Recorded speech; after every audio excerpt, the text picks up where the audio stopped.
I'm Kayla Harity, and I'm here with Joseph Leo Bwarie. He's an Emerson alumni who has graced stages all over the country performing as Frankie Valli in Jersey Boys. What's it like to play living legend Frankie Valli? Awesome.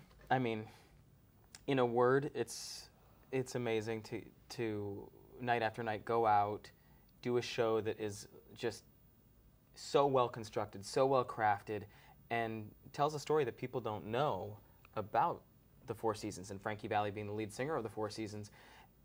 And it's an honor and it's a responsibility. I'm not gonna not say that. It's a responsibility when you're playing someone who's alive and who's going to be at the Wang Center in November. You know, so it's awesome. How did you get involved with Jersey Boys? Well, I think the way you go for any show, you go in for an audition, and in this case, for me, for Jersey Boys, it went well. And I went through a lot of process of callbacks and dance calls and music calls and all sorts of things. And then I was flown to New York, and I had to audition in front of, a large room of people. You think people who don't act don't realize that when you are going in for an audition of this magnitude in New York, there was about 35 people sitting there at tables taking notes and, determining if I was the guy they wanted. And I was. What was your experience like performing at the Tony Awards, knowing that millions of people were watching you?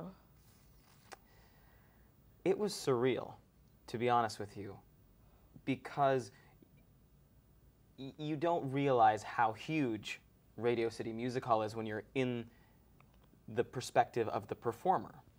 You've been to a huge amphitheater before or a huge concert venue before as an audience member, and you're watching and it's like so cool and you think, wow. But when you're in the reverse position and you're out there, it went by like it felt like 2 seconds. It was 2 minutes and 43 seconds, I think, total that we performed, but it felt like, it was gone. It was an awesome night. It was wonderful. What is your most rewarding experience traveling on tour with Jersey Boys? Can you think of one? I think because the show chronicles the life of real guys who really were touring musicians, and we discuss that in the show. That's like a huge component of the show, is that we talk about life on the road. I think that a high point for us as cast members in the tour is that we're living that. And so we can really identify with the guys and what that hardship really feels like, instead of pretending to know what it feels like. We live it. So I think that's something that the tour has offered, and as well as that, I mean, we get to see the country, places I never thought I'd go. Yeah. Well, what do you do on the road when you're not performing? It's really not that interesting, to be honest with you. I mean, rest, sleep, eat, exercise, all the basics to get ready for the show. And then depending on where we are, when we were in Cleveland, we went to the Rock and Roll Hall of Fame. When you're in Boston, you go to Isabella Stewart Gardner Museum, or catch a game at Fenway if you can, or whatever the highlight of that city is, we try to make sure that we see it. When we were in Pittsburgh, we saw the Andy Warhol Museum. A lot of museums. You see a lot of museums. Yeah, you eat a lot of great restaurants that have a lot of local chefs, and it's fun. It's really a great time. What's your favorite food? Well, I'm Lebanese, so my favorite food is sort of like Mediterranean, Middle Eastern food, Italian food, Greek food. I love all that kind of cuisine. Back on being on tour, do you ever feel homesick? Yeah, always. Always? Yeah, sometimes you just are homesick for your bed. You know what I mean? You're always wishing you could be with your friends and your family and your real life, but sometimes it's just missing your shower, because you're in a hotel, some random hotel, and there's no water pressure, so it's no good. When did you realize you wanted to be a performer?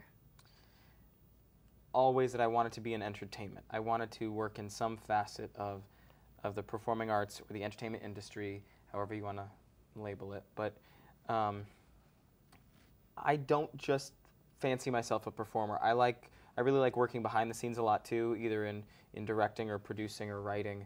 So I don't mind being in the background. I don't need to be in the front singing a song. So I still like it all, and I don't really know that I've decided that just acting is what I want to do. I think there's a lot of time, there's a lot of avenues that I might go down.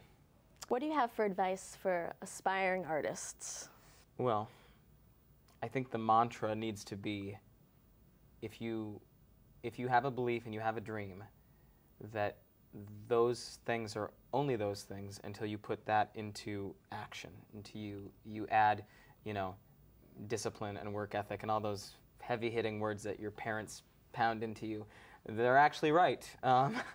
You've got to work hard to get to where you want to be, and if you don't see yourself getting to where you want to be, then you have to figure out a different angle to approach it, because it's not that you can't get there.